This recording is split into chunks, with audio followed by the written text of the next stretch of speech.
Okay. I'm not signing nothing. Okay. I've been through the system, buddy. I know how it you works. have. I know you have. You're Jeff. not my friend. Yeah, All you're trying to get is some stupid ass confession, and you're not gonna get one. On a seemingly regular evening in 2011, alarm bells began to sound itself in a local 7-Eleven. Reports of an armed robbery began flooding into the local police department. But upon arrival at the scene, the suspect was nowhere to be found. After expanding the search, that's when it's assumed police heard commotion in a house nearby, and without any other leads, they stormed in, discovering a known heroin addict sitting inside with a gun. Without any other evidence, they arrested the man and brought him to be interviewed. This so-called addict was Jeff Pearson, the man who committed the robbery. And the following goes down in history as one of the only times a man single-handedly beat the cops at their own game. All that while experiencing horrific heroin withdrawals. This is what happens when the suspect outsmarts the cop.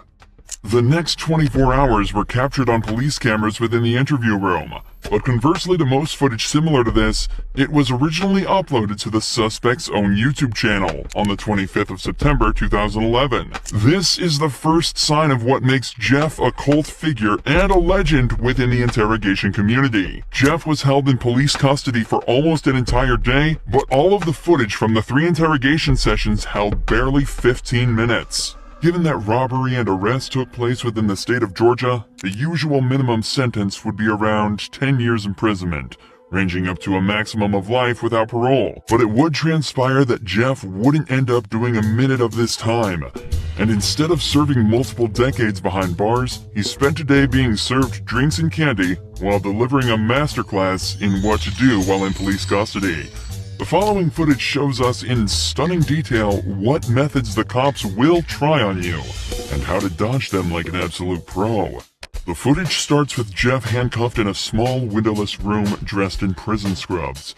It's clear he's already been processed and spent some time in a cell, likely while the cops spent some time gathering the evidence and prepared to question him. Am I under arrest? For now.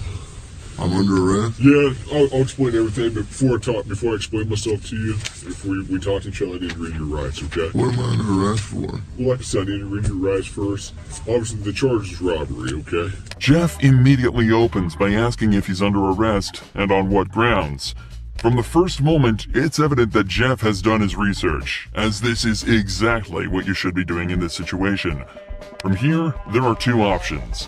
If you're not being arrested or detained, you can state that you're also not obligated to stay and answer questions, and you should be completely free to leave the interrogation. If you are being arrested, you can then immediately ask for a lawyer and stay silent until you're provided with one. These options give you the best chance of stopping the police in their tracks and allow you to create the best defense possible. What's amusing is that when you're being arrested in America, the officer is actually legally obligated to remind you of this. Take a listen to the Miranda warning that this detective reads out to Jeff. You have the right to remain silent. Anything you say can will be used against you in court of law. You have the right to talk to a lawyer for advice before we question you. If you cannot afford to hire a lawyer and you want one, a lawyer will be provided for you. If you decide to answer questions now without a lawyer present, you'll still have the right to stop answering questions at any time. Does that make sense? You've probably heard these before, haven't you? These 3 points are incredibly important, and are often overlooked by the average citizen due to the panic of being arrested in the first place. Alongside this, because of how much we hear these lines in media such as police shows and movies, most people completely glaze over it when they're being read these rights, and fail to take into account that they're actually being provided with useful information that allows you to stay safe and protected while in police custody. What this detective didn't mention though is that if you ask for a lawyer while under arrest, they are not allowed to continue questioning, and you have a complete, unquestionable right to refuse to answer any questions they may ask until you're provided with an attorney. The detective also ends the rights with a snide remark about Jeff's past, meant to subconsciously remind him that he is a previously convicted criminal. Do you understand your rights? Do you understand your rights, Jeff? Yes or no? You understand? We're getting paid more than you are, so we can sit here for a long time, man. I just need you to answer me yes or no. Do you understand your rights? Let's get to that question. Do you understand what I read you? Did you comprehend what I read you? Jeff has been explicitly told he has the right to remain silent, so that's exactly what he's deciding to do. Right here, the leading detective leans back in his chair. This was meant to show that he's unconcerned with Jeff's silence, and that he can stay there as long as necessary. But body language like this usually indicates some form of unrest. It's clear that the detective knows that this is going to be a tricky few hours for them. If you got something that says you didn't do this robbery, this is your chance to talk to us. Okay, good job. No, usually I'm the prick. You look like the prick. I am.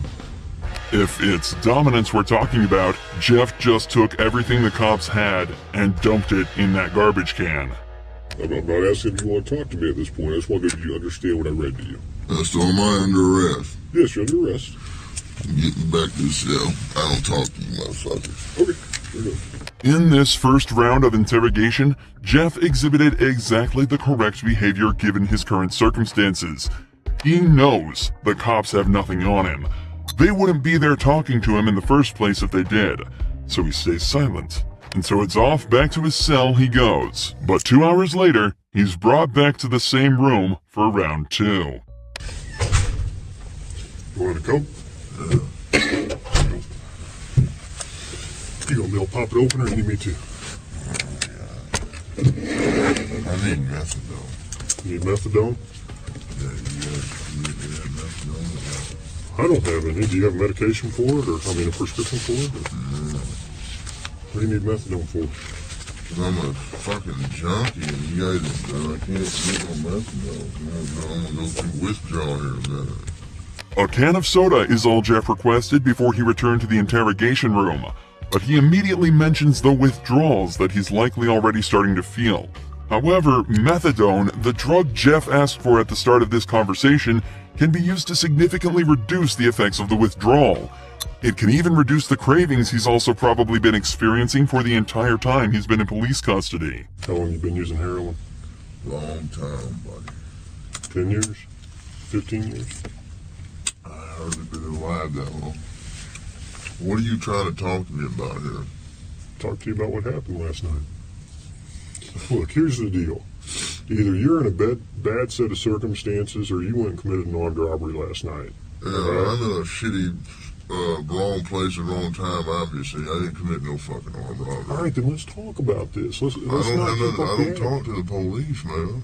Jeff is clearly through with the personal talk and wants to get back to the matter at hand. In his eyes, he's been arrested for something he didn't do and wants to get out of there as quickly as possible.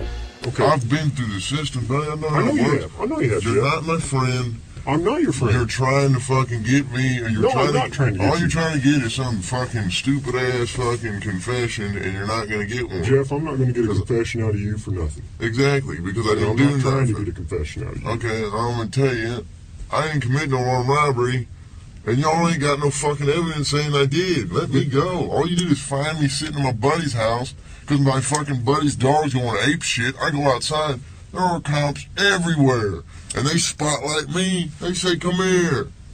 I said, "What's up?" They search me. They ain't find Hang on. nothing. What's Let up? me read this. No, Yes. because I'm not gonna sign it. You don't have to sign it. But let me read it for you. I'm Okay? not signing nothing.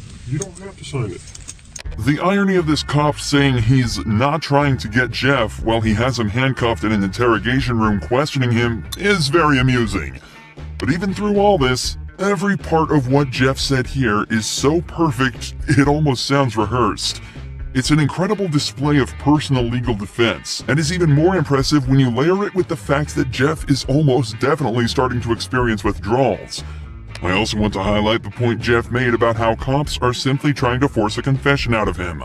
One of the main techniques used in these interrogations is the Reid technique, developed by a former cop and psychologist in the 1960s after he extracted a confession from a man accused of murdering his own wife. The technique consists of 9 steps, beginning with a polite discussion about why the suspect is being accused of the crime, followed by using certain body language and actions within the interrogation as a display of guilt. The method ends with offering the suspect 2 alternative statements they can agree with, one of which is slightly more acceptable than the other, but whichever is chosen admits guilt and is counted as a confession. This method forces the suspect into a corner and is exceedingly good at extracting false confessions from innocent suspects. In fact, the original case that technique was formed around fell apart after discovering that the man in fact did not kill his wife and was tricked into giving a false confession. Absolutely next level gaslighting. Tell me what happened last night. Plain and simple. Your side of the story. I'm not talking to you. I'm warning you. All right. This is what I don't understand. I know, but this is what I don't understand, Jeff. You were sitting there talking just like you were ready to sit here and tell me what happened last night, and then all of a sudden I read that to you and you screw it, I ain't talking to you. I'm a lawyer. I don't understand that. What changed? Because I told you what. I already told you what happened. You didn't. How didn't I? You didn't tell me what happened last night. How didn't I just tell you what? But now you've handcuffed me, and I can't talk to you because you've asked for an attorney. So, okay, that's fine. But I will tell you right now, you're still on a hold for a robbery. I know. I don't know why. I need a fucking lawyer because obviously I didn't do nothing. And obviously you guys know I didn't do nothing because I've been arrested for the same bullshit before and you guys don't interview me this much. So, wham bam, thank you for the coke, put me back in the cell. That's my home. Interviewed you yet. Jeff has now asked for a lawyer and is once again refusing to answer questions. But we're only halfway through this footage, and Jeff's ability to defend himself and completely destroy this cop only gets better from here. Here's what the deal is. I have enough evidence Like what? of the armed robbery, okay? But, you know, if you're saying you didn't do it, you need to give me your side of the story. I didn't do it. Okay, well, give me your side of the story. You got to convince me. Because I got a lot of evidence. I got a lot of physical evidence. Well, like what? Why should I tell you that? This is where the detective starts to become desperate. He knows he's running out of time, and so has completely abandoned any elaborate techniques or methods to try and get information out of him. He's now instead moved on to essentially just threatening him with false claims of evidence that he can easily use to convict Jeff. If all of this was true, he'd likely be trying to use it to intimidate Jeff into panicking and giving up more information. But instead, he uses a flimsy rhetoric, claiming that because Jeff hasn't helped him, he won't help Jeff. There's only a couple pieces of evidence I'm missing. Name them. What's that? Name Well, why would I need to do that? You haven't helped me out at all. You give me a little bit, I give you a little bit. We go back and forth. I give you one more piece of evidence, and I give you a little something. All right? What time do you get over there at his house? No, anything I say here can and will be used against me. Sure, but anything you say here, I can also tell your parole officer, and you help me out. That doesn't mean dick. Now the detective is desperately trying to bargain with Jeff. If he helps the cops out, they'll put in a good word with his parole officer. But Jeff immediately realizes that means absolutely nothing. What does a gold star mean if you're stuck in prison for 20 years? This further enforces the idea that cops have absolutely nothing to convict Jeff with, and also shows that they know they're running out of time. Jeff has asked for a lawyer, yet they're still sitting there questioning him, as if that's not a blatant violation of the rights that they have read to Jeff on 3 separate occasions. They know that if they don't get anything out of him soon, their time will run out, and Jeff is watching the clock closely. For the next 4 minutes of the interrogation, Jeff continues to deny and combat anything the police say to him. They bring up the gun that he was found with, continue to try and strike a deal, and even try to scare him by taunting him with what being back in prison would be like, and without any of the drugs he's grown a dependency to. But throughout all of this, Jeff stays totally stone-faced. He knows he's almost won. I'm done, man. Fuck this. I'm not even answering. All this shit that I just said is gonna be fucking written in the discovery now, right? What? You haven't said nothing. I mean, every little stupid thing that you've asked me, dude, is gonna be in the discovery. I thought we would do discovery. The prosecutor is. Okay. So, I mean, you halfway know the system, how things work, you halfway don't. Am I right? I half-ass know Yeah. that the only reason I came up here is to get a fucking Coke. Okay. And I got it. But now I want a Butterfinger. But that's not going to happen for a while. What, the Butterfinger? Yeah. Why not?